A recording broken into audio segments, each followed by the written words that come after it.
Hello, welcome to English Made Easy, and I'm your instructor Kehikusha. At some point of time, we all want to learn English and we want to speak fluently. Yes, we put our children in big English medium schools so that they get the grasp of the language at an early age. Why do we do that? Yes, so that they get many opportunities in future globally. So we have started this venture of English Made Easy, and it really makes your learning process very simple and easy.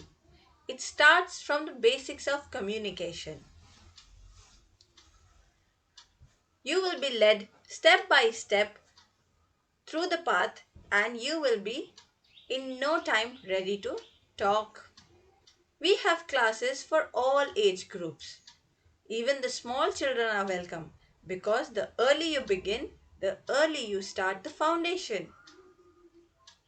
Let's follow this message with a small class. Hello everyone, welcome to Kehkasha's class through English Made Easy.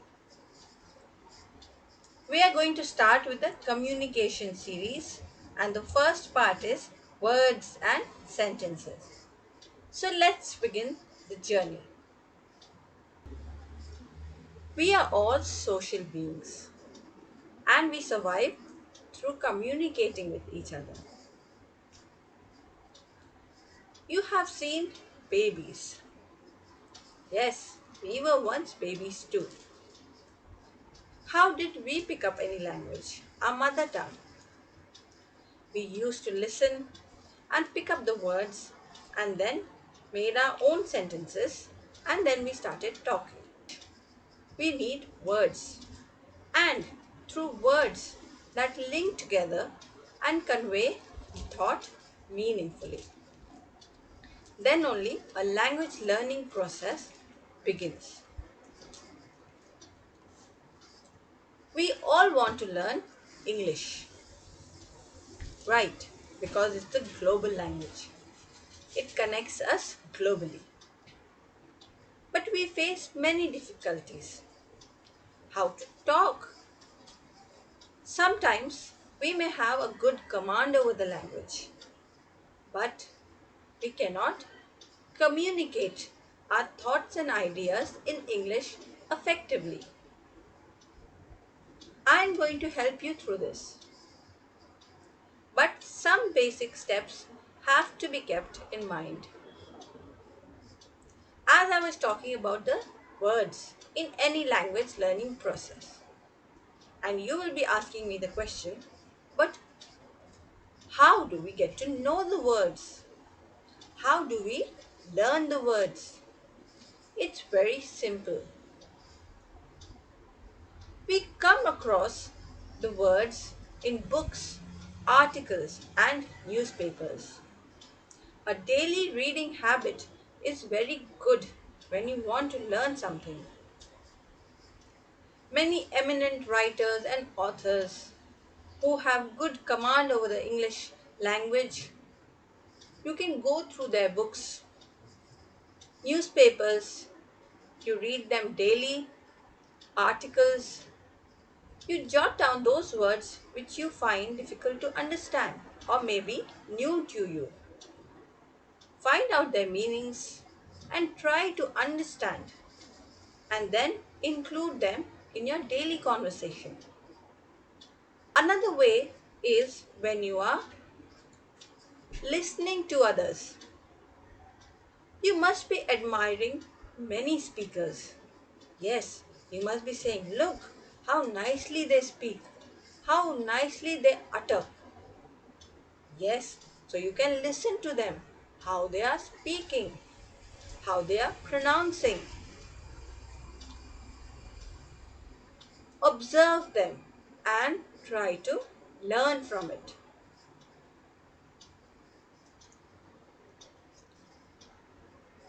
So, from all this, we see that the first step is we need to improve our vocabulary because Vocabulary, as in words, help us in making sentences. When a group of words come together and make sense, they successfully convey the message across to the listener. Then only an effective communication is generated. So always remember when you're trying to learn a language, especially English language to which you're not familiar with. So I'm giving you some tips. If you remember them, it will help you in the long run because these are the basic steps in learning the language. When you're learning to make sentences, you have to convey the thought or the idea which is complete, not an incomplete one. For example, I want to convey a message to you. My name. Does it tell you anything? No, it's just my name. What is your name? You must be wondering, you must be asking. So see how it was incomplete? It doesn't make any sense. But when I say, my name is Kehkasha, that means it has conveyed the message to you. You know what my name is. And the sentence finishes there. Second point you must remember is it always has a subject and a verb in it. So in my name is Kehkasha, I was the subject. My. It's a noun, pronoun. Correct. So we use the subject, which is a noun or a pronoun. Noun can be a person, a place, an animal, or a thing, or the pronouns. And the verb is the helping verbs is, am, are, was, were, has, have, or an action verb. Drink, sleep, eating, running, dancing, danced, sang, flew. And lastly, it should be meaningful. The sentence you want to convey to the listener or the message you want to pass to whom you are communicating with should be meaningful. For example, if I want to say,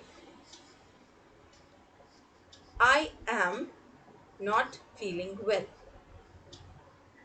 So it is a complete sentence. It means I am the subject, not feeling is the verb.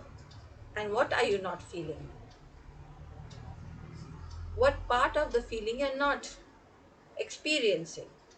You're not feeling well, the health part.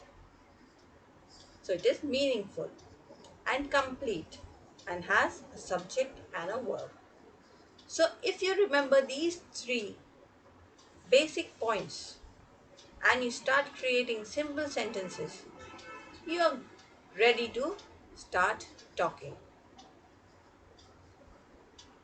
Let's move on. I hope you will join hands with us to set out on this beautiful journey of learning the language. It will help you. Yes, it sure will. And it will be a pleasure to guide you through the way.